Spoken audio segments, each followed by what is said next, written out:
आज़ादी बचाओ news channel में सभी दर्शकों का स्वागत है। पवित्र बकरीद को लेकर सोलापुर शहर पुलिस की ओर से आज गुरुवार 13 जून 2024 को पुलिस मुख्यालय में शांतता कमेटी की बैठक का आयोजन किया गया था, जहां शांतता कमेटी के सदस्य और पुलिस के वरिष्ठ अधिकारियों के बीच ईद को लेकर चर्चा संपन्न हुई। बकरीद निमित्त काही गोष्टी रूटीन आहे, ड्रेनेज असो की मास्कचा तुकडा इकडे नाही आला पाहिजे, जे रक्त मिसळलेले पाणी आहे ते व्यवस्थित ड्रेनेजला झालं पाहिजे आणि आपलं कुर्बानीला आणणारे जे जानवर जे आहेत ते येताना जाताना ते गाडी कुठल्या पद्धतीचे वापरतात आणि जे इलिगल आहे, जे कुर्बानी देऊ शकत नाही त्या प्रकारचे जानवर वापरू नये, हे सर्व गोष्टी रूटीन आहे, आपल्यालाही माहिती आहे। तरी ऑफिशियली आमच्याकडून जे DCP मॅडमनी सूचना दिलेल्या आहेत आणि जे शासन नियम आहेत, जे कायदा आहे ते तंतोतंत पालन व्हायलाच पाहिजे।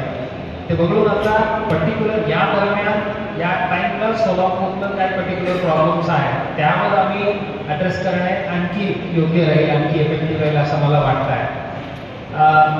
आता नुकतं जे इलेक्शन संपलेले आहेत आणि त्याचे जे रिझल्ट दरम्यान पण काही सोशल मीडियावर वाद होतो, आपल्याला माहिती आहे। आता पर्टिक्युलर कॅन्डिडेट निवडून आलेले आहे, आम्ही या प्रकारे साजरा करू म्हणून एक विषय होतो आणि त्यावर यांचं उत्तर प्रत्युत्तर जे वाद जे आहे ते end of the day common पब्लिकला त्यामुळे फक्त त्रास होणार आहे।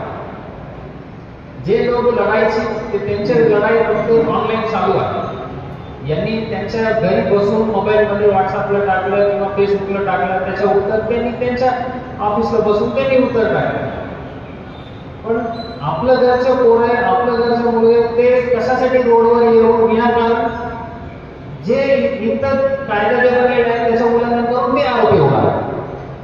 सो माझ्या आपल्या सर्वांना विनंती आहे, आता उद्या शुक्रवार आहे, सर्व जण जुमाला हजर राहणार आहे, त्या दरम्यान आपणही ऐलान करा, आपणही आवाहन करा, सोशल मीडियावर जरा